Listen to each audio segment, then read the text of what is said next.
Hi, I'm Ms. Winters, and this is Multiple Intelligences number 3.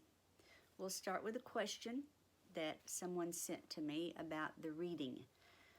Does the child have to sit for 40 minutes at a time and read? No. You can divide that up as best suits your schedule. 15 minutes at a time, 30 minutes and then 10, or even 5 minutes. And another question is, does it have to be just out of a book? No, it can be a newspaper, it can be emails, any form of written word that your child is reading fits that category.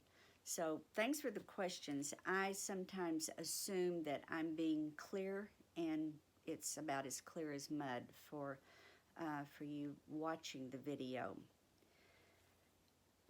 Credits, again, go to Parker, my 14-year-old granddaughter, who continually amazes me. She is such a patient teacher, and I thank her for that. And I'm learning so much from her, and you can take advantage of having your children around because they can teach us so much. Our objective today is for me to try and keep this 10 minutes or less. I went over about 5 minutes on multiple lesson number 2, and I don't want to do that. So I'm going to try and keep this brief today. And we're going to introduce interpersonal intelligence today. We'll review just a second. First of all, this can all be found on the blog at anecdotes.typepad.com. And the review is verbal linguistic, we're reading. Intrapersonal, we're writing in a journal. Naturalist, we're photographing a tree. Musical rhythmical, we've chosen a song to listen to and maybe do a little research about the composer. And that's on the blog. I go in depth, or fairly in depth, on the blog about musical rhythmical. And then today, interpersonal, talk to your kids. If you are following along with this format, you will need a chart, and it looks like this. You make your own. Multiple intelligences down the left side, days of the week across the top, and just jot down what activities fit in that category. The journal can be as simple as an ABC journal. Remember, I suggested writing out the days, the month, putting in the comma after the day. And if you want them writing in sentences, that's great. But sometimes kids kind of balk at writing in complete sentences, so jotting down words is fine. But a sentence starter today could be, my feelings about sheltering in place are. There's just a sentence starter. Today we're going to talk about interpersonal. And interpersonal is the ability to understand and interact effectively with others. It involves effective verbal and nonverbal communications, the ability to note distinctions among others, a sensitivity to the moods and temperaments of others, and the ability to entertain multiple perspectives. So that's a very brief overview of what interpersonal is. It's just interacting with other people.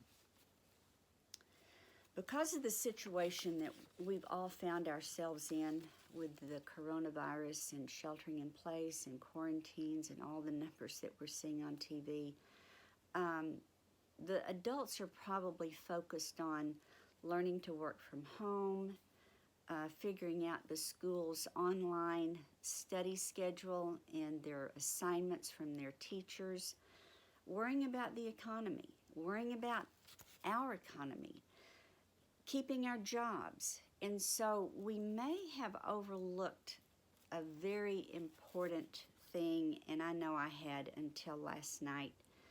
We were sitting around, and by the way, I'm living with my daughter and her family right now because I am sheltering in place. I can't get home, so I'm with them. And my son-in-law asked Parker, he just said, Parker, do you have any questions about what's happening? And that hit me like a ton of brick because I thought, I hadn't even thought about asking the kids what they're feeling, what they're thinking, because our TVs are on, they're seeing these stories that are just so scary.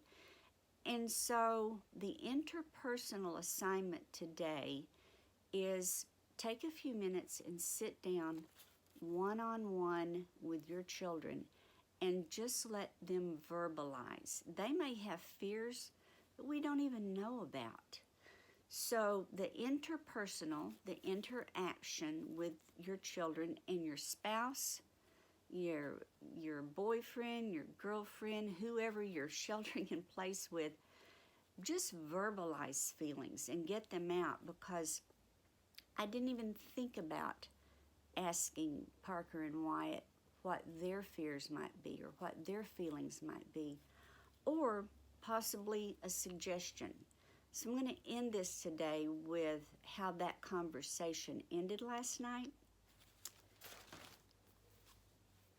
Parker finished that conversation with this comment.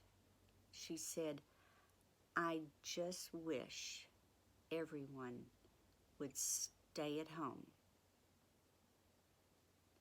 And I thought about some teachers, whenever a kindergarten class, perhaps one person, one student, one little 5-year-old breaks the rule, and the teacher decides that the whole class has to stay in for recess. That's kind of what Parker had to offer last night.